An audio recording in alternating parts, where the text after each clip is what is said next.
Good Tuesday afternoon to you. I hope and pray that you are doing well and that our God is blessing you far beyond what you can see on this Tuesday.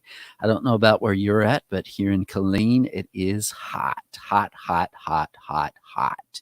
And I think it's supposed to even get hotter. So wherever you are, I hope that you are staying cool. This past Sunday, we were in Jonah chapter 1. I love the book of Jonah. There's so many great lessons to learn in the book of Jonah. And of course, we were talking about in chapter 1 about running away from God and how Jonah thought that he could actually run away from the purpose that God had for him, which was to go and preach to Nineveh. And of course, if we know anything about the Assyrians, we know them to have been a cruel and mean people, and especially to Israel. And so we understand why Jonah would not want to go and preach to them. Number one, maybe he'd be scared they would bully him, but also, why would you want your enemy to know God? Why would you want to give them the chance to repent with all the mean things that maybe they've done to you and to your family and your people as well? And so Jonah ended up trying to go in the opposite direction of Nineveh, but God was not going to have any of that. And so God, of course, caused the storm upon the Mediterranean Sea,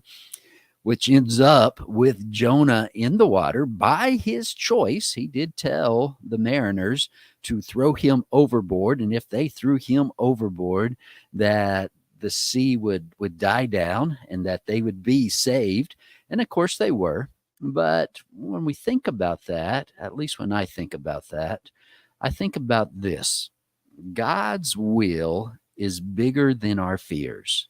Jonah, I have a feeling, was scared to go to Nineveh, but God's will for not only Jonah, but for Nineveh as well, was bigger than Jonah's fear. I ask you this question: are there anything that God is calling you to do or wants you to do, but you're too scared?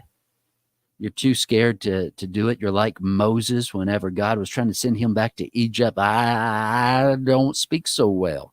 I can't go back there.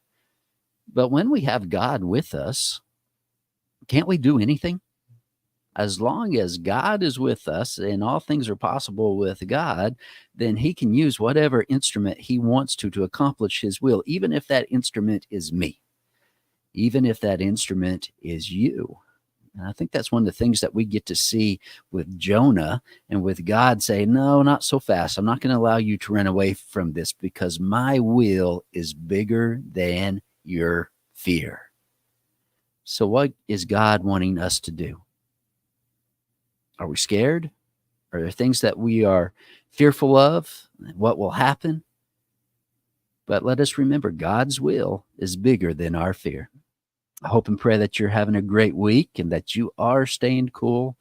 God willing, we'll see you back next week. Hopefully it will be cooler then, but who knows? Maybe not. God bless.